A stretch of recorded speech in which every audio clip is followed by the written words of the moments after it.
మరొకసారి మన ప్రభువైన యేసుక్రీస్తు వారి నామానికి మహిమ కలుగును గాక. హల్లెలూయా. ఈరోజు నేను ఒక 5 విషయాలు, ప్రత్యేకమైన విషయాలు మీతో మాట్లాడ ఆశపడుతున్నాను. ఈ కడవరి దినాల్లో, అంచె దినాల్లో క్రైస్తవులు అయినటువంటి వారు, ప్రార్థనా పరులు అయినటువంటి వారు, పరిశుద్ధులుగా పిలువబడుతున్న వారు, ఈ లోక యాత్ర మనం ఏం చేస్తున్నాము అంటే ప్రయాణపు స్థితిలో మనం ఉన్నాం. ఈ ప్రయాణం అనేది అనేక అనుభవాల గుండా మనం ప్రయాణం చేస్తున్నామట. ఇలాగ మనము ఈ అనుభవాల గుండా వెళ్తున్నప్పుడు క్రైస్తవ జీవితంలో ఏది మేలైనది, ఏది కీడనేది మనకు అర్థం కావడానికి దేవుడు మనకి ఏమి ఇచ్చాడు అంటే మంచి చెడును ఆలోచించుకునే జ్ఞాపక శక్తి దేవుడు మనకి ఇచ్చాడు. దాన్ని తెలివితేటలు అన్నారు. ఈరోజు మానవ జీవితంలో ఈ లోకంలో మనం బ్రతుకుతున్నప్పుడు ఈ ఆరాధనలో ఒక 5 విషయాలు నేను మీకు చూపించబోతున్నాను. ఈ 5 విషయాలలో ఒకవేళ మీరు ఉన్నట్లయితే ఆ 5 విషయాలు దేవుని నిమిత్తం మీరు విడిచిపెట్టగలిగితే దేవుడు మీకు ఏమి ఇవ్వబోతున్నాడో, దేవుడు వీటిని ఏ రకంగా మీ కుటుంబాలు మిమ్మల్ని దీవించబోతున్నాడో అది మీరు దేవుని ఎదుట వదులుకుంటే దేవుని ఎదుట మీరు పొందుకోబోతున్నారు. హల్లెలూయా. ఈ మాట మరొకసారి చెప్తున్నానండి. దేవుని ఎదుట వదులుకోగలిగితే దేవుని ఎదుట పొందుకోగలుగుతున్నారుగా మారుతారు మీరు. హల్లెలూయా. ఇది నీకు నాకే కాదు, ఈ సందేశం ఎంతమంది అయితే లైవ్ లో వినబోతున్నారో వారందరి జీవితంలో ప్రభు ఎదుట మనం అందరూ ఏమవ్వాలి అంటే శక్తిమంతులుగా మనం నిలబడాలని రాకల్లో. ఆమేన్. ప్రభు రాకల్లో మనం ఎదుట, దేవుని ఎదుట మనం నిలబడడానికి ఆయన మన ఒంటి మీద ఉన్న బంగారం చూడడు, బీరువాలో ఉన్న చీరలు చూడడు, కట్టుకుని ఇల్లు చూడడు. నీవు శక్తిమంతురాలుగా, నువ్వు శక్తిమంతుడిగా ప్రభు రాకలో సిద్ధపడ్డావా లేదా దేవుడు అదే చూస్తాడు. అందుకే బుద్ధిగల కన్యకలు తలుపు తీయబడిన తర్వాత వాళ్ళ లోపల ప్రవేశించడానికి వాళ్ళు ఏదో ఎరగదీసి భక్తి చేశారని కాదు, కానీ వారి దివిటీలో ఉన్న నూనె మాత్రం ఆగిపోకుండా వారు చూసుకున్నారు. హల్లెలూయా. అలాగే క్రైస్తవ జీవితంలో కూడా నీలోంచి వేరు చేయబడి దేవుని ఎదుటి నుంచి నువ్వు పొందుకోవలసి పొందుకున్నావు అంటే నీ అభివృద్ధిని, ఆశీర్వాదాన్ని ఎవడు ఆపలేడు. ఒకరోజు మీరు జాగ్రత్తగా మీరు వండుకునే పాత్రలు ఏమైతే ఉన్నాయో ఎంత మీరు శుభ్రం చేస్తారో అంతగా దాన్ని మీరు వాడుకుంటారు. అలాగే దేవుని ఎదురు కూడా ఎంతగా దేవునికి వ్యతిరేకమైనవి మనం విడిచిపెడతామో అలాగే దేవుడు కూడా ఈ కడవరి దినాల్లో ఆయన మనం వాడుకోబోతున్నాడు. ఆయన గట్టిగా హల్లెలూయా. అందుకే నేను ఒక 5 విషయాలు నేను మీతో మాట్లాడుతాను. ఈ 5 రకాలు నేటి కాలపు ప్రపంచంలో ఏమవుతున్నాయి అంటే విశ్వాసులను భ్రష్టులుగా మారుస్తున్నాయి. ప్రార్థనా పరులు సల్లారిపోతున్నారు.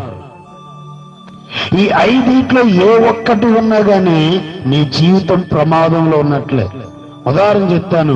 మనకి బైక్ కొనుక్కున్న తర్వాత వినండి, ఆ బైక్ టైర్లు ఎలా ఉంటాయో చాలా గట్టిగా ఉంటాయి. ఎలాంటి రోడ్లలో అయినా సరే మనం ప్రయాణం చేయడానికి అనుకూలంగా ఆ టైర్ని తయారు చేసి యజమానుడు మనకు అమ్ముతాడు. కానీ అదే టైర్ని తీసుకెళ్లి ముళ్ళ కంపల్లో వెళ్తున్నాం అనుకోండి, నీ లోపల నుంచి వచ్చే ఆలోచన ఏంటి? ఈ రూట్లోగా నేను వెళ్ళాను అంటే ఖచ్చితంగా టైర్ నాశనం అయింది అంటే నా ప్రయాణం ముందుకు సాగదు. అదే ప్రయాణం మీరు గతుకుల రోడ్లలో, రాళ్ళు రెగిసిపోయి ఉన్న రోడ్లో ప్రయాణం చేసినప్పటికీ కూడా మీ మనసులో మీకు ఒక ధైర్యం ఉంటుంది, ఈ రాళ్ళ వల్ల నా టైర్కి ఎటువంటి ప్రమాదం ఉండదు. క్రైస్తవ జీవితంలో కూడా ఈ రోజు మనం ఇంత భక్తి చేస్తున్నాం, ఇంతగా ఎదుగుతున్నాం, అన్నీ బాగానే ఉన్నాయి, కానీ మనం దేన్ని విసర్జించాలో దాన్ని విసర్జించలేకపోతున్నాము. దేన్ని పొందుకోవాలో అది పొందుకోవడానికి దేవుని దగ్గర భక్తి చేయలేకపోతున్నాం. మీరు బాగా గమనించండి. పోయిన ఆదివారం నుంచి ఈ ఆదివారం వరకు మనం చూస్తున్నట్లయితే 7 రోజులు గడిచిపోయాయి. నిజంగా ఈ వారం రోజుల్లో మనస్సాక్షిగా మీరు గుండె మీద చేసుకుని, ఇదిగో నేను ప్రభు నిమిత్తం నేను ఇలాంటి చట్టాల వాటిని వదిలేస్తాను, ఇదిగో ప్రభు దగ్గర ఈ వారం ఈ అద్భుతాన్ని నేను పొందుకున్నానని ఒకవేళ మీరు ఇక్కడ కూర్చొని ఎవరైనా సాక్ష్యం చెప్పగలరా? వాళ్ళు విడిచిపెట్టలేని సంగతి పక్కన పెట్టండి, పొందుకున్నవారు అంటే అద్భుతాలు పొందుకోక ఇది విడిచిపెట్టక, అంటే ఇలాంటి క్రైస్తవ జీవితంతో దేవుని ముందు మనం కనపడుతున్నాము అంటే, ఈ క్రైస్తవ జీవితం దేవుడు ఏమన్నాడు అంటే నిలువెచ్చని స్థితి. దేనికి ప్రయోజనం ఇది? అందుకే 7 సంఘాలు అంటాడు కదా దేవుడు, నువ్వు వెచ్చగానైనా ఉండు, చల్లగానైనా ఉండు. ఈరోజు క్రైస్తవ జీవితంలో మందిరానికి రావడం అనేది మన వరకు మనము చాలా గొప్పగా ఫీల్ అవుతాము. కానీ దేవుడు ఏమన్నాడు అంటే, నువ్వు వచ్చావు అంటే నువ్వు పొందుకోవాలి, నువ్వు వచ్చావు అంటే నువ్వు దీవించబడాలి, నువ్వు వచ్చావు అంటే నీ హృదయంలో మార్పు రావాలి, మాటలో మార్పు రావాలి, చూపుల్లో మార్పు రావాలి, నడవడికలో మార్పు రావాలి. ఎస్, నేను మారాను అని ధైర్యంగా నువ్వు ప్రభు ఎదుట చెప్పగలిగిన రోజు, ఏ రోజైతే నువ్వు దేవుని దగ్గర కనబరుస్తావో ఆ రోజు కొరకు దేవుడు నిన్ను దీవించడానికి ఎదురు చూస్తున్నాడు. ఆ రోజు కొరకే. హల్లెలూయా. చూడండి ఒకసారి న్యాయాధిపతుల గ్రంథం 2వ అధ్యాయం 10వ వచనం. ఆ తరము వారందరూ యెహోవానైనను ఆయన ఇశ్రాయేలు కొరకు చేసిన కార్యములైనను ఎరగని, చూడండి, ఎరగని తరం ఒకటి పుట్టగా, అంటే ఇక్కడ మాట్లాడుతున్న లేఖనాన్ని జాగ్రత్తగా చూడండి. న్యాయాధిపతుల గ్రంథం 2వ అధ్యాయం 10వ వచనంలో రాయబడ్డ వచనము అది ఎగ్జాక్ట్లీ ఈ కాలంలో ఉన్న మనకి సరిపోతుంది. ఇక్కడ ఒక తరము రాబోతుంది. ఆ తరము చూడండి, దేవుని ఎద్దుకు వచ్చిన వారే, దేవుని ఎరిగిన వారే, ప్రార్థన ఎలా చేయాలో తెలుసు, వాక్యం ఎలా చదవాలో తెలుసు, దేవుని ఎదుటి యథార్థంగా ఎలా ఉండాలో తెలుసు, ఆత్మలు ఎలా సంపాదించాలో తెలుసు, అన్నీ తెలుసు. కానీ ఈ కాలంలో ఒక పద్ధతి, ఈ కాలంలో ఒక సంఘటన జరుగుతుంది. ఏంటో సంఘటన అంటే దేవుని కార్యాలని మర్చిపోయే తరం అంటే ఇది. మీరు బాగా గమనించండి. ఈ రోజుల్లో దేవుని ఎదుటికి వచ్చి దేవుని ఎదురు వేసే ప్రశ్న ఏంటంటే, దేవుడు మాకు ఏం చేశాడు? విన్నారా మీరు ఎప్పుడన్నా? ఎవరన్నా అడుగుతూ ఉన్నారు ఈ మాట? దేవుడు మాకు ఏం చేశాడు? ఒక ఇల్లు కట్టుకోలేకపోయాం, ఒక పిల్లలు పెళ్లి చేయలేకపోయాం, వెనకాల 4 రూపాయలు దాయలేకపోయాం. ఎందుకు వచ్చిన దేవుడు అండి? ఏం చేశాడు ఆయన? ఇశ్రాయేలీయులు 430 సంవత్సరాలు చెరలో ఐగుప్తి బానిసలుగా వెతుకుతున్నప్పుడు తినడానికి తిండి లేదు ఎవడికి, అక్కడ కట్టుకోవడానికి బట్టలు లేదు ఎవడికి, ఉండడానికి సొంత గృహాలు ఎవరికి లేవు. ఎవడు సస్తాడో ఎవడు బ్రతుకుతాడో రోజుల మీద వారికి ఏమీ లేదంటే గ్యారెంటీ లేదు. అలాంటి దిక్కుమాలిన బ్రతుకు ఐగుప్తులో బ్రతుకుతున్నప్పుడు ఈ దేవుడు వాళ్ళు చూసి అయ్యో అని కనికరపడి జాలిపడి వాళ్ళందరినీ దేవుడు బయటకు తీసుకొచ్చి అద్భుతాలు చేసి ఆశ్చర్యకార్యాలు చేసి, అదే ఫరో కింద వాళ్ళు 430 సంవత్సరాలు ఉన్నప్పుడు వాళ్ళు క్యాబేజీ తిన్నారంట, బంగాళదుంపలు తిన్నారంట, ఉల్లిగడ్డలు తిన్నారంట. కానీ వాళ్ళని దేవుడు బయటకు తీసుకొచ్చిన తర్వాత ఏం పెట్టాడు దేవుడు వాళ్ళకి? చెప్పండి. ఆకాశములోంచి దేవుడు పూరేలు కురిపించాడు. వాళ్ళు తాగలేని నీరు, ఇశ్రాయేలు కాలంలో జీవితకాలంలో తాగలేని నీరు. సమరయ స్త్రీకి అన్నాడు కదా యేసయ్య, నేనిచ్చే నీళ్ళు త్రాగితే నీకేముండదు, దాహం ఉండదు, దప్పిక ఉండదు. అదే దాహము, అదే దప్పిక, అదే నీరు ఇశ్రాయేలుకి దేవుడు సుమారు 40 సంవత్సరాలు వాళ్ళ దాహాన్ని తీర్చే ఇన్ని అద్భుతాలు పొందేసుకున్న తర్వాత అంటున్నారు వాళ్ళు, యెహోవా ఎవడు? యెహోవా ఎవడు? నిజమే, ఈరోజు ఎదగక ముందు మన దగ్గర ఉండే భక్తి, ఎదిగిన తర్వాత మన దగ్గర ఉండే భక్తి చాలా మార్పు కనపడుతుంది. బాగా గమనించండి. మన జీవితాల్లో ఇల్లు లేదు, పిల్లలకి పెళ్లిళ్ళు అవ్వలేదు, ఏ డబ్బు లేదనుకోండి, అప్పుడు తరచుగా ఉపవాస ప్రార్థనలు,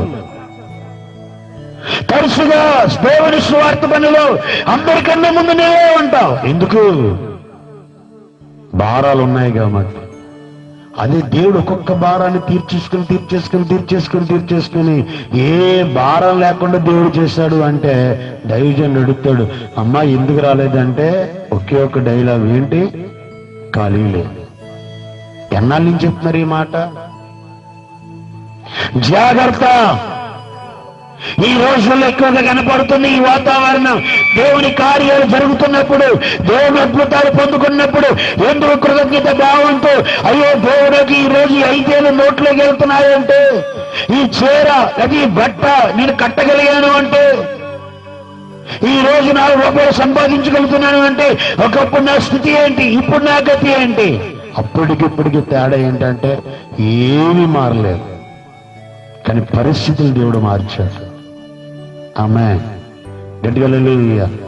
అప్పటికిప్పటికి దేవుడు చేసింది ఏంటండి? పరిస్థితులను దేవుడు మార్చాడు. ఏంటి ఆ పరిస్థితులు అంటే, అప్పుడు ప్రతి విషయంలో ఇబ్బంది పడేదానివి, కానీ ఈరోజు ప్రతి విషయంలో నువ్వేమవుతున్నావు అంటే ముందుంటున్నావు. మొదటిగా నేను చెప్పదలుచుకున్నానండి, శ్రద్ధగా ఉండండి. మొదటిగా నేను చెప్పదలుచుకున్నానంటే, ఇలాంటి మనసు ఎవరిలో ఉండడానికి ఏం లేదు. ఏంటా మనసు అంటే, దేవుణ్ణి మర్చిపోయే కాలం ఇది, దేవుణ్ణి ప్రశ్నించే కాలం ఇది. దేవుడు లేడు, దెయ్యము లేదు, ఎవడు లేడనేసి ఒకలాంటి విరక్తకరమైన మాటలు మాట్లాడే మనుషులు ఈ లోకంలో బయలుదేరే కాలం ఇది. ఈ కాలంలో కానీ ఒకవేళ మనం జాగ్రత్త వహించి దేవుని యందు భయభక్తులతో ఆయన ఎదుట సరిగ్గా మాట్లాడకపోతే, నీకు ఆధారభూతిగా ఉన్నవాడు ఒకవేళ నేను ఆధారం లేకుండా చేసి పాడేస్తే, ఈ లోకంలో ఒక్కరోజైనా మనం బ్రతకగలమా? చెప్పండి, ఒక్కరోజైనా బ్రతకగలమా? అంతెందుకండి, చెరువులోకి వెళ్ళి నీళ్ళు బిల్లు తెచ్చేసుకుంటున్నావు నువ్వు వెళ్ళి, లేకపోతే 20 రూపాయలు ఇచ్చేసి ఫిల్టర్ వాటర్ బాటిల్ తెచ్చేసుకుంటున్నావు వెళ్ళి. తెచ్చుకున్నంత వరకు దేవుడు చూసి, తెచ్చుకున్న తర్వాత తాగుదామని ఆ నీటిని గ్లాసులో పోసుకుని నోట్లో పెట్టుకుని లోపు ఆ నీళ్ళని దేవుడు చేదుగా మారితే ఏంటి నీ పరిస్థితి? ఎంత పందారేస్తే తీపోతే చెప్పండి, ఏం నీ పరిస్థితి ఏంటి?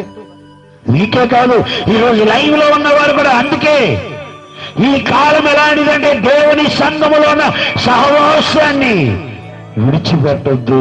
ఎందుకు విడిచిపెట్టొద్దు అంటే, ఈ రోజు నువ్వు సజీవురాలుగా నిలబడ్డావు అంటే, నువ్వు మింగిన మందులు కాదు, తిన్న తిండి కాదు, దేవునికి ఇచ్చిన ఆరోగ్యం. చెప్పు గట్టిగా ఆమేన్. దేవునికి ఇచ్చిన ఆరోగ్యం.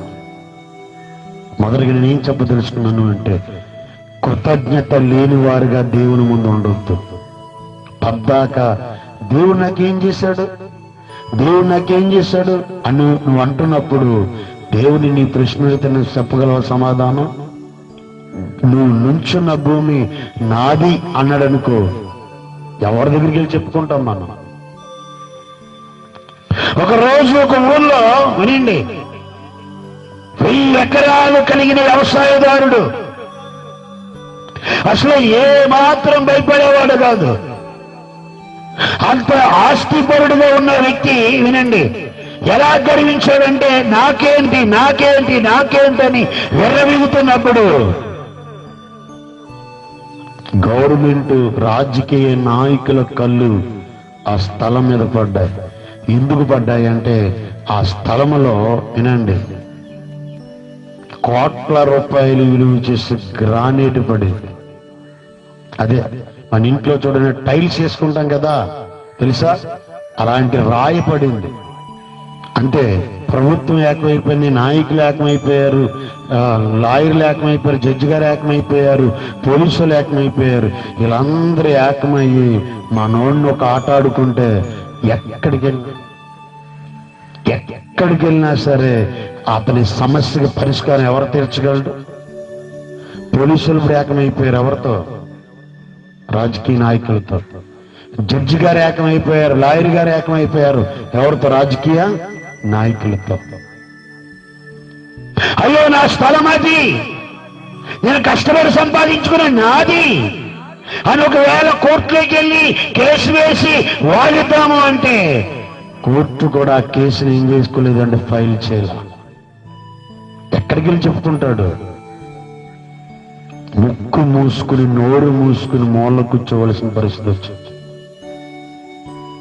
1000 ఎకరాలు వ్యవసాయదారుడు అంటే ఒక మాటలో చెప్పాలి అంటే అతడు కోట్లకు చెప్పండి అధిపతి. అందుకని అంటూ ఉంటారు కదా, వాడలు బళ్ళు అవుతాయి, బళ్ళు వాళ్ళు అవుతాయి. మన పరిస్థితి మారకముందే దేవుని ఎదుట కృతజ్ఞత భావంతో ఉందో. ఏంటి అంటే, ప్రభా నువ్వు భోంచేస్తున్నప్పుడు ఈ అన్నం నేను తినగలుగుతున్నాను అంటే, ఈ అన్నం నాకు ఇచ్చినందుకు నీకు స్తోత్రం కలుగునగా. నీరు త్రాగుతున్నప్పుడు ఈ నీరు త్రాగడానికి ఇచ్చిన కృపను బట్టి నీకు స్తోత్రం ప్రభా.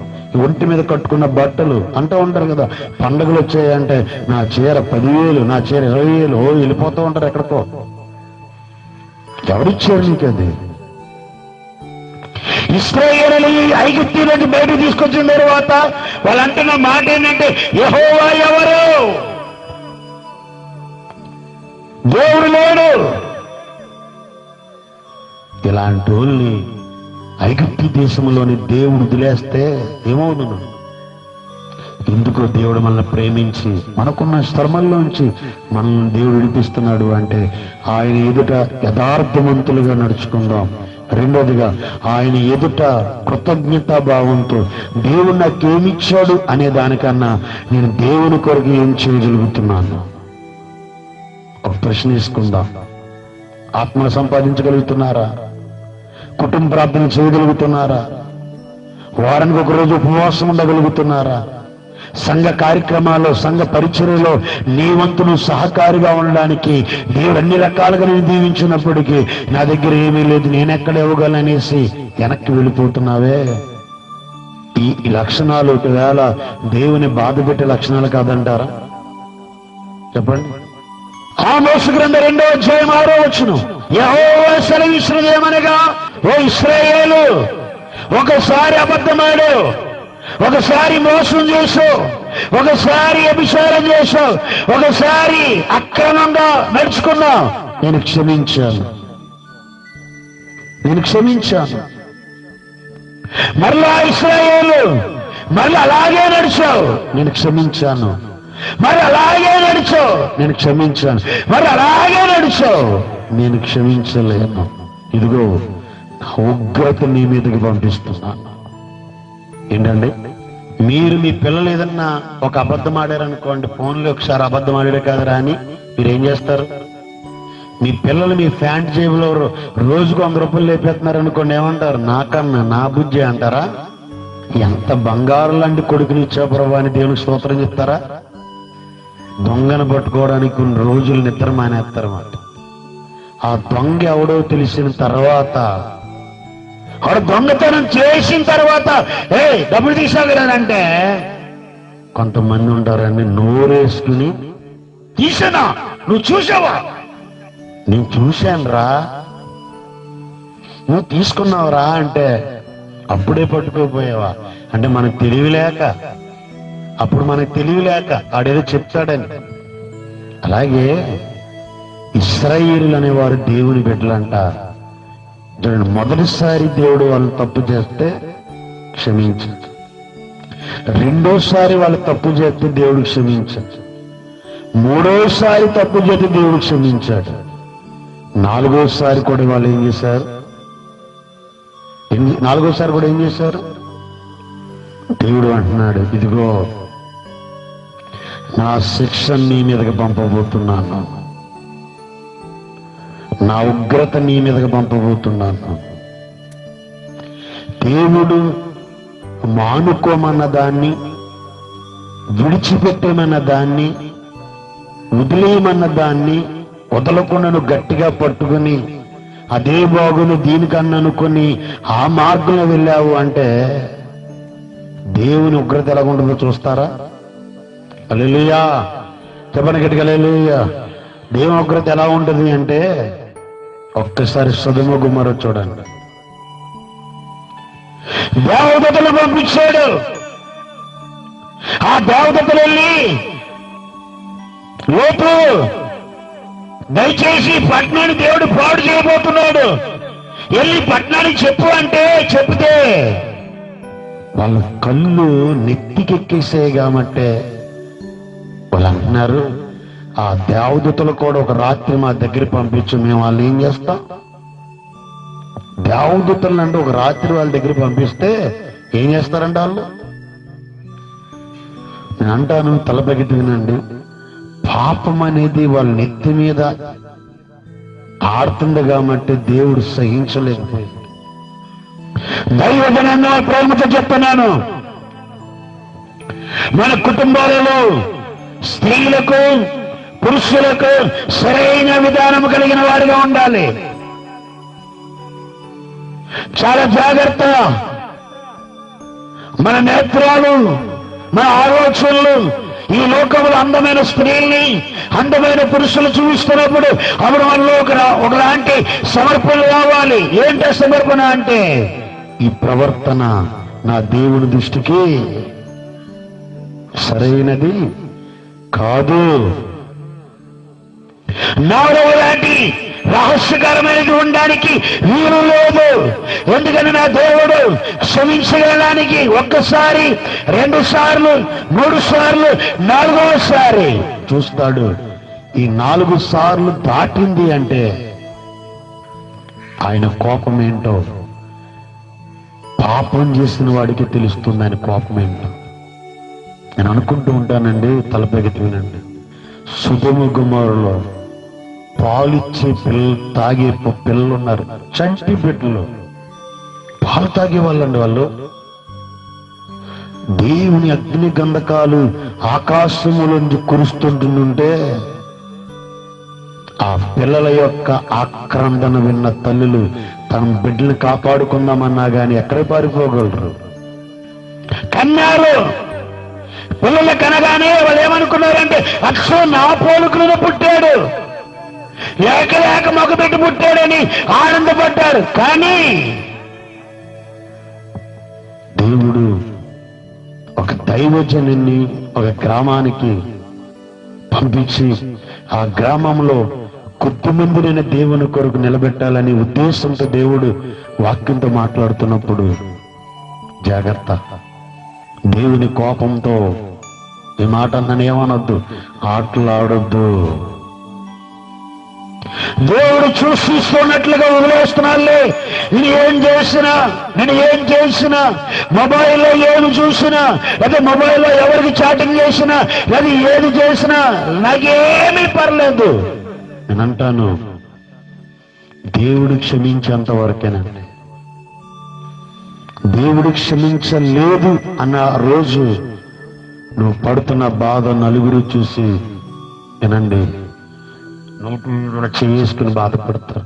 అయ్యో ఎంత కర్మ ఈడికి వచ్చింది ఏంటి, అయ్యో ఎంత కర్మ ఈమెకి వచ్చింది ఏంటి, బాగానే ఉండేది కదా, బాగానే ఉండేవాడు కదా, ఇంత దౌర్భాగ్యమైన బతి వచ్చింది ఏంట్రా అని మనం వాళ్ళని చూసి ఏడుస్తున్నప్పుడు మన బాధ వాళ్ళకి చెప్పుకోలేక ఏం చేయాలో తెలియక కుమిలి కుమిలి కుమిలి కుమిలి మంచాల మీద పడి ప్రాణం విడిచిన వారు ఇంతమంది ఉన్నారు నేను చూసినప్పుడు.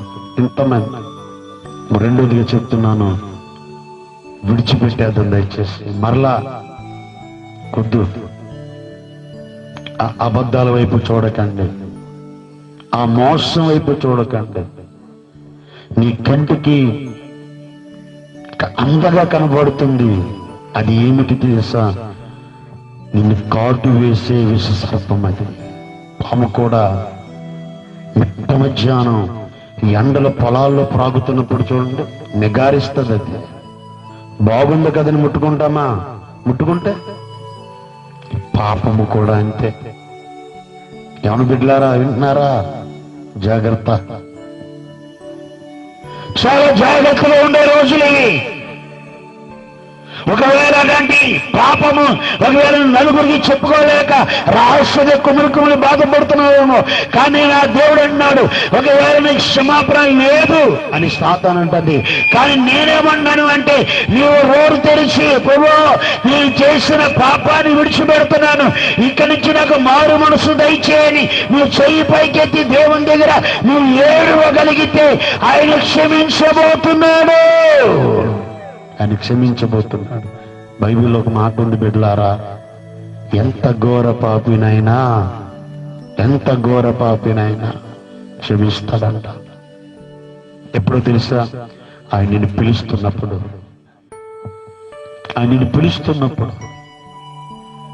ఈ లైవ్లో వినబోతున్న బిడ్డలారా, దేవుడు నీకు ఇచ్చిన ఆయుష్ కాలాన్ని దేవుని దగ్గర కేటాయిస్తున్నావు.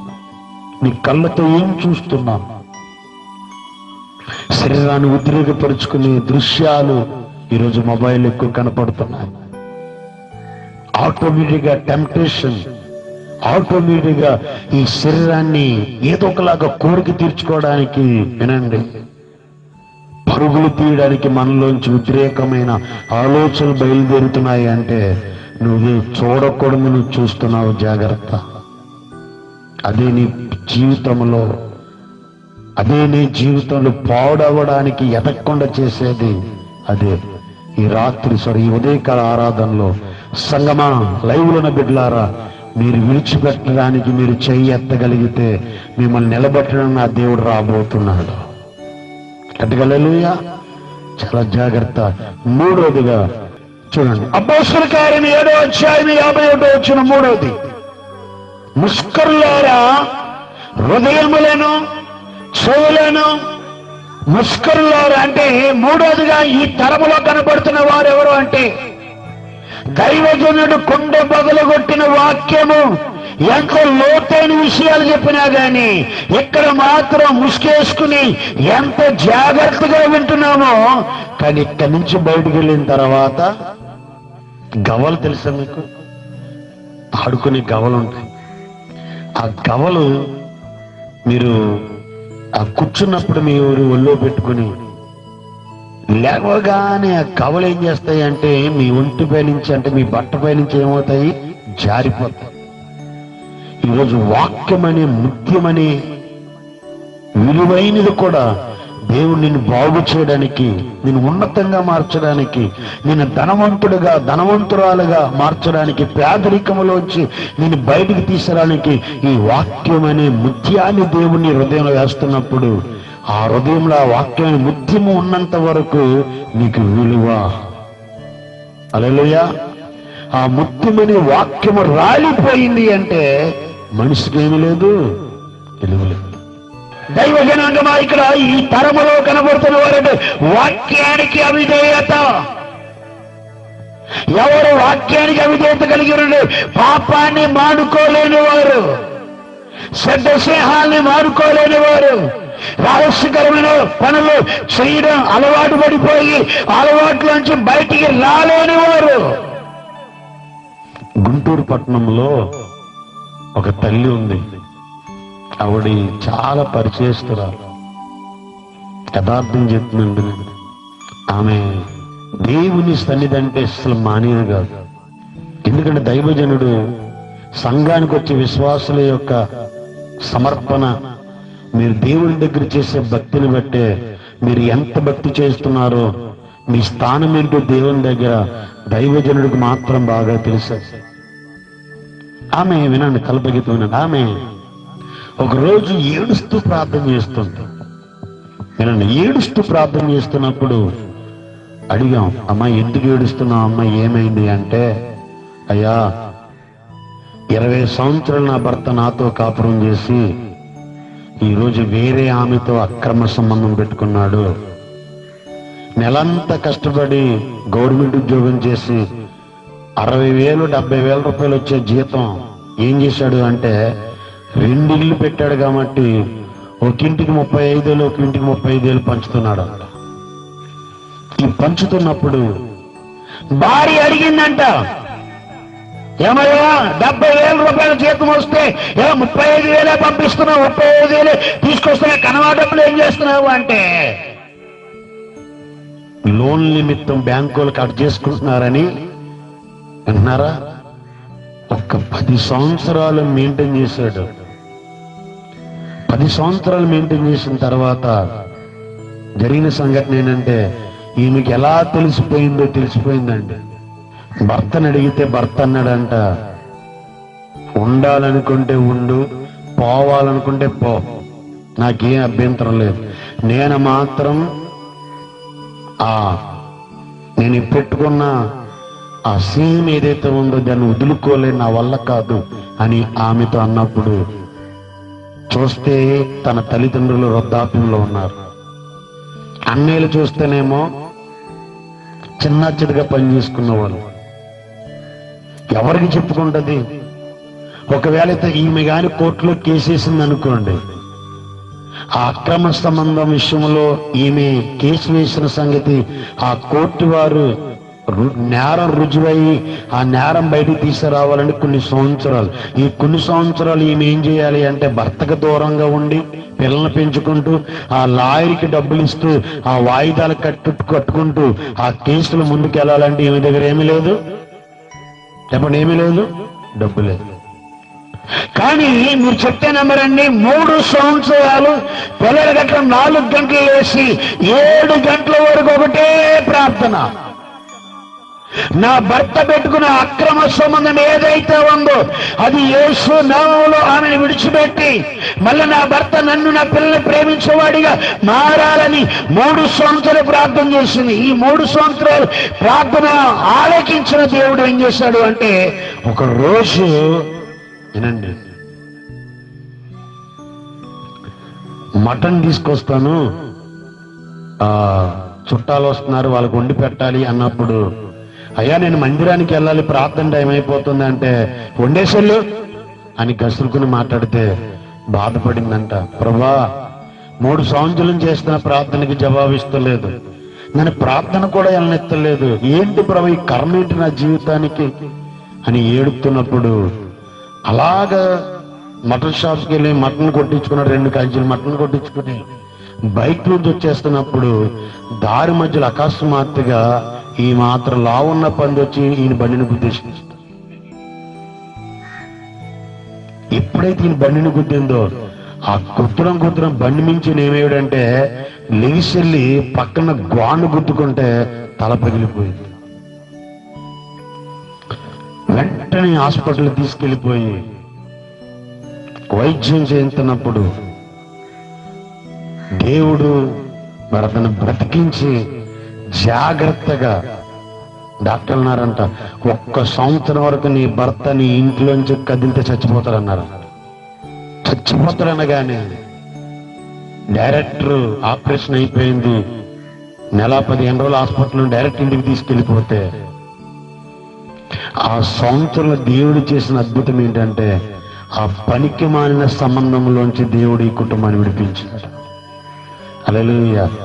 దెబ్బ తగిలితే తగిలింది, కానీ ట్రీట్మెంట్ మాత్రం బైబిల్లో మాట ఉంది, గాయపరచగలడు, దేవునికి చాలా తెలివితేటలు ఎక్కువ. కుట్టాడా కోమా, 70 సంవత్సరం తర్వాత ఈ సంవత్సరం అంతా పాకి పని ఎవరు చేశారు? 20 సంవత్సరాల క్రితం మెడలో కట్టాడు కదా, ఏంటి తాళి, పవిత్ర బంధం. ఈ సంవత్సరంలో జగజ్జేతనేనండి భార్యని ఓ అని అరిచేవాడు, ఈ సంవత్సరం తర్వాత పేరు పెట్టి పిలుస్తున్నాడంట. 3 సంవత్సరాల ప్రార్థన ఆలకించాడా లేదా? సరి చేశాడా లేదా? మళ్ళా సొంత ఎముక, మొదటి ఎముక దగ్గర తీసుకొచ్చాడా లేదా? చెప్పండి గట్టిగా. అన్నీ దేవుడు సెట్ చేశాడు. ఎప్పుడు? ప్రార్థన. గట్టిగా హల్లెలూయా. బతిమలాడుతూ చెప్పేదంట. నేను అంటాను, ఆమె గవర్నమెంట్ ఉద్యోగస్తురాలు కాబట్టి ఒక 5 లక్షలు ట్రీట్మెంట్ ఎట్టి డబ్బులు ఎట్టి ట్రీట్మెంట్ చేయించింది. 1 సంవత్సరం భర్త ఆ మంచం మీద పడి ఉంటే పెంచగలిగింది. మరి కూలీ నారీ చేసుకున్న వాళ్ళ పని ఏంటి? ముష్కరులారా, దేవుని వాక్యానికి విరోధమైన నడవడిక మీలో ఉండడానికి వీలు లేదు, భయపడండి. పేతురు రాసిన పత్రికలు అన్నాడు కదా, పేతురు ఆకాశములో ఎవరిని మింగుతున్నా అని గర్జన సింహం, సాతాను ఏం చేస్తున్నాడంట? సింహం రూపములో తిరుగుచున్నాడు. ఈ రోజు ఆకాశంలో తిరుగుతున్న ఆ మరణకరమైన సింహం ఎవరు అంటే, ఈ రోజు ప్రపంచానికి సుమారు 2 సంవత్సరాల నుంచి సంవత్సరం నుంచి ప్రభుత్వాలు ఒకటే అడుగుడేమేంటో అలర్ట్. మీరు ఎవరికైనా ఫోన్ చేయండి, ఫస్ట్ కాల్ ఎవరెత్తున్నారు? కోవిడ్ నిబంధనలు పాటించండి. ఎవరిని మింగుదని గాల్లో తిరుగుతుందంట అమ్మ. ఏ అమ్మ? కరోనా అమ్మ. సంవత్సరం నుంచి ఆల్మోస్ట్ అందరిని లాక్కెళ్ళిపోయింది. ఇక తగులో మిగులో ఎవరంటే ఇక మనమే. మిగిలిపోయిన వారు ఎవరన్నా అంటే ఇక మనమే. ఇప్పుడు మనల్ని కూడా నాశనం చేయడానికి వచ్చేస్తుంది మళ్ళీ రెండోసారి. జాగ్రత్త. బైక్ ఉంది కదా అని, స్నేహితులు ఉన్నారు కదా అని, బలం ఉంది కదా అని తిరగొద్దు. ఎందుకంటే ఎగస్ట్రాలు చేసిన వాళ్ళందరినీ కాలు పెట్టుకుని తీసుకెళ్ళిపోతుంది ఎక్కడికి? 21 రోజులు గట్టిగా లేదు. జాగ్రత్త. మొన్న వినండి, ఒక రాత్రి మీరు చెప్తే నమ్మరు, ఈ వారంలో బుధవారం నుంచి అండి ప్రతిరోజు కంటి మీద నిద్ర లేదు నాకు. మీరు నమ్మండి, నా మాటకు దేవుడే సాక్షి. నైట్ నిద్రలే. కాళ్ళతో వాట్సాప్ గ్రూపుల్లో కూడా నేను చాలా మెసేజ్లు పెట్టాను. ఏ టైంలో పెట్టాను చూడండి. ప్రార్థన చేస్తుంటే నా మనసులోంచి ఒక పాట. ఏంటి ఆ పాట అంటే, నాకు నిజంగా చెప్తున్నాను, తల్లి జాడ పిల్లకి లేక, పిల్ల జాడ తల్లికి లేక, పాస్టమ్మ గారిని కూడా అర్ధరాత్రి లేపి ఏంటమ్మా ఈ పాట నాలోంచి అలా వచ్చేస్తుంది ఏంటమ్మా అంటే, ఏమోనండి. ఏంటి ప్రభా అంటే, వినండి, ఈ సెకండ్ టైము వచ్చి ఈ వైరస్, దేవుడు మార్కునిపాలలో మనకి ప్రార్థించే ఒక తల్లి ఉన్నారు గేటు దగ్గర. వాళ్ళు ఎక్కువగా ప్రార్థనలో ఉంటున్నారు. ప్రార్థనలో ఉంటే దేవుడు రాత్రి 3 గంటల వేళలో ఆమె ప్రార్థన చేస్తున్న గదిలోకి వచ్చి ప్రేమతో ఆమెతో పలకరించి, అమ్మ ప్రార్థన చేస్తున్నాం ఏంటమ్మా అంటే, ఏమీ లేదండి, ఎంతో గుండెల్లో ఒక భయము, ఒక దిగులు, కంగారుగా ఉంటుంది. ఏంటండి ఇది పోవడం లేదంటే, అది పోదమ్మా, ఇదిగో మరలా ప్రపంచం మీదకి ఈ వైరస్ రాబోతుంది, నువ్వు బయటికి వెళ్ళొద్దే, జాగ్రత్త అని దేవుడు ఆమెకి చెప్పి, జాగ్రత్త చెప్పి భుజం మీద తట్టి ఏం చేశాడు అంటే, ఆయన మళ్ళీ గదిలోంచి మాయమైపోయాడు. ఆమె ఏడుస్తూ సాక్ష్యం చెప్పింది, జాగ్రత్త.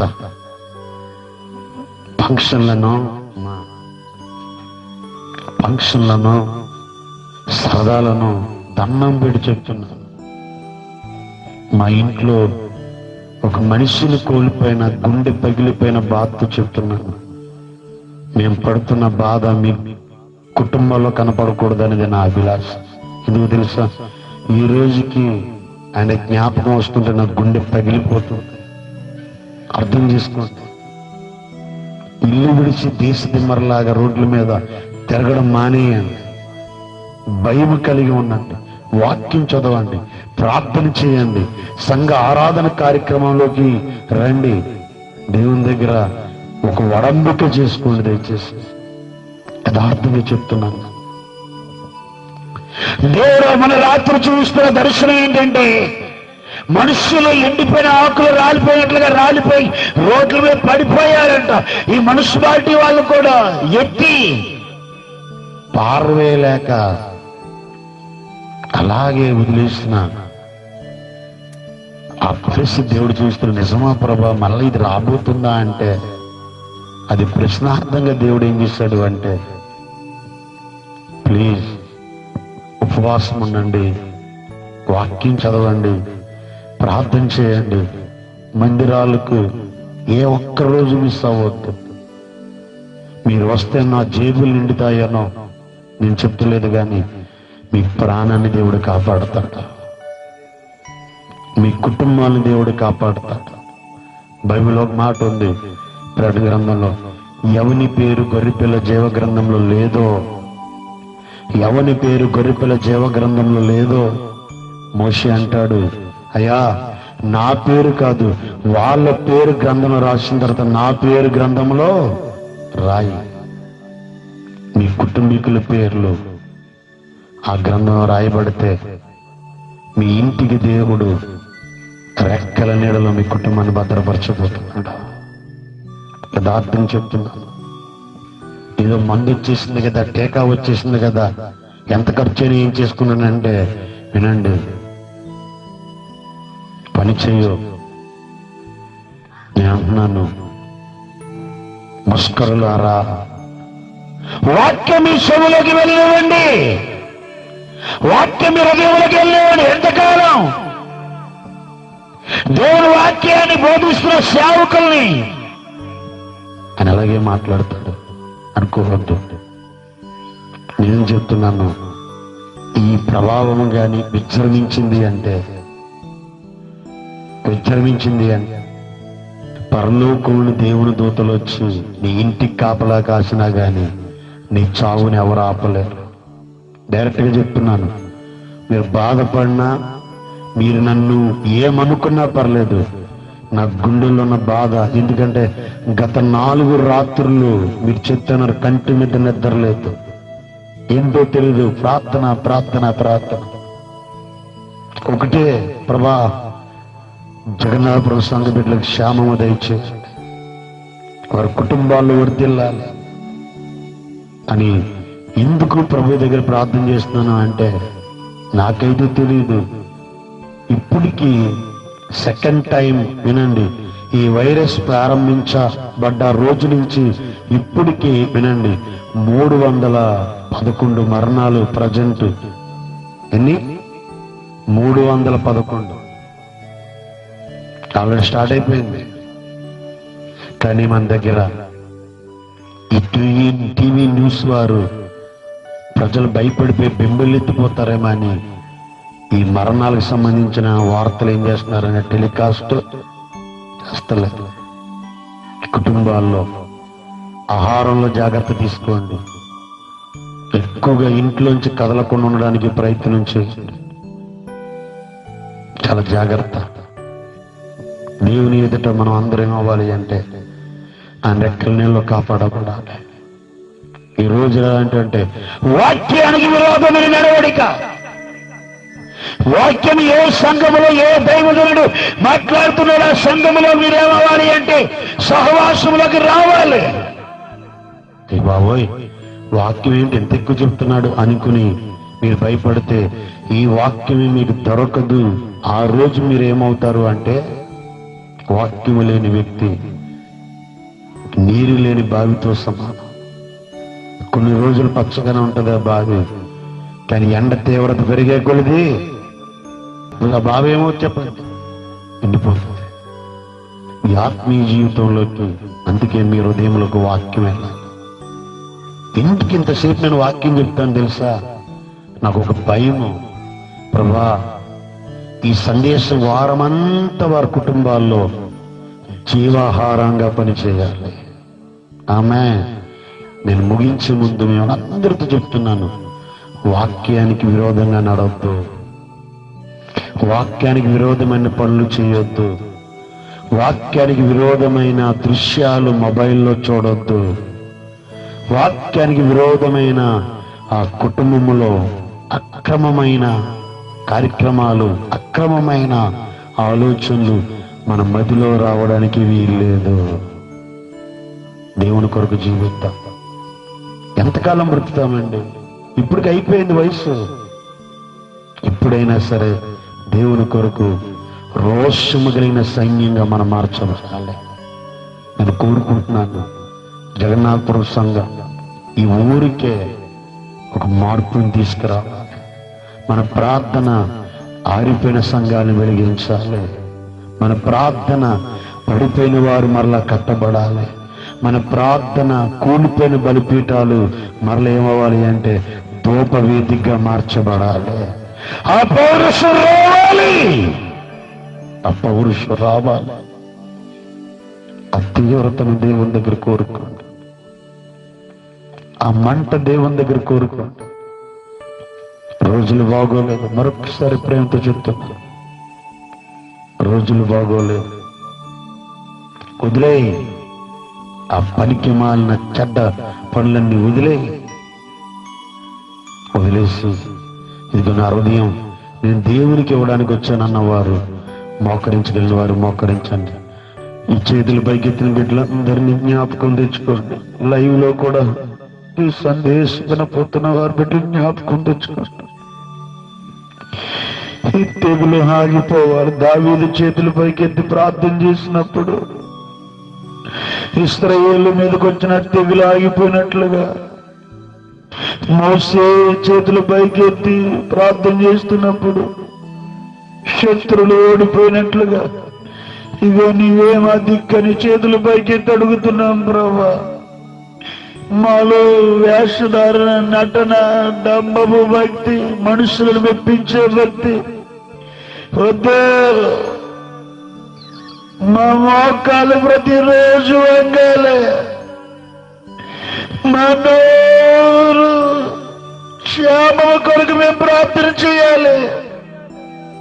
నీ కాపుదల మాకు దయచేయమని మేమేమన్నా నీ దృష్టికి ఇష్టం లేని చేస్తే క్షమించు ప్రభా. నీ కోపాన్ని మాత్రం పంపించొద్దు, మేము చూడలేము. మరలా మేము గుండె పగిలిపోయి బాధపడుతున్నాం. మళ్ళీ ఏదైనా జరగదని జరిగితే ఈ లోకంలో మేము బ్రతకలేము ప్రభా. ఇంక మేము తట్టుకునే శక్తి అయితే మాకు లేదు, మాకైతే లేదు ప్రభా. నీ కృపలో నింపి బలపరచమని ఈ చేతుల బిడ్డలు, ఎత్తిన బిడ్డలు అందరినీ క్షేమాన్ని ప్రకటిస్తున్నాను, ఆరోగ్యాన్ని ప్రకటిస్తున్నాను, నెమ్మదిని ప్రకటిస్తున్నాను, దీవెన ప్రకటిస్తున్నాను. ప్రార్థనా పరులుగా వారు ఎదుగుదురుగాక. వారి కుటుంబములో ఏలుబడి చేస్తున్న ఈ భ్రష్ట క్రియలు కాలిపోలుగాక. ఎంతమంది సందేశం వినబోతున్నారో వారిలో ఒక భయం రావాలి, వారిని దగ్గరికి రావాలి ప్రభా. అదే నా ఆశ, అదే నా కోరిక. ఏ విధమ చేతనైనప్పటికీ కూడా నేను నీ యొద్దకు అనేక మంది నిలబెట్టడానికి నా నోరు బోరగా వాడుకోండి ప్రభా. నాలోని మాట్లాడేది నీవే. నువ్వు అడుగుతున్నావు, నాశనమందు జోగుచున్న వాడిని రక్షించవాని. నేనైతే ఇంటింటికి వెళ్ళి నేను రక్షించలేను గాని ఈ వాక్యం వినబోతున్న వారు మాత్రం రక్షించబడాలి. అదే నా కోరిక. దాని కొరకే నేను ప్రయాసపడుతున్నాను ప్రభా. ఒక్కసారి బిడ్డలందరినీ జ్ఞాపకం తెచ్చుకోమని, యవనస్తుల్లో కూడా మార్పు తీసుకురా బాబా. వారు తెలుసో తెలియక తిరుగుతున్నారు, వారు విడిపించు, నీ కృపలో నింపి నడిపించమని యేసయ్య పరిశుద్ధ నామములో అడుగుతున్నాను తండ్రి. ఎంతమంది సందేశం వినబోతున్నారు, వారు దీవించబడి వారు మార్పు చెందాలి. బిడ్డలారా, ఈ సందేశాన్ని అనేక మందికి షేర్ చేయాలి. పరిచయ కొరకు ప్రార్థించు. మిమ్మల్ని, మీ కుటుంబాల్ని ఆ పరిశుద్ధాత్మ దేవుడు ఆయన రాకడ కొరకు పౌరుషము కలిగిన క్రైస్తవులుగా మిమ్మల్ని మార్చునుగాక. కలంకమైనను, ముడతైనను, మచ్చైనను, డాగైనను ఉన్నట్లయితే వాక్యముతో మమ్మల్ని ఉదక స్థానము చేయండి ప్రభా. My God bless you. దేవుడు మిమ్మల్ని దీవించునుగాక. మీ అనుదిన ప్రార్థనలో మా కుటుంబం కొరకు ప్రార్థన చేయండి. దేవుడు మిమ్మల్ని దీవించునుగాక.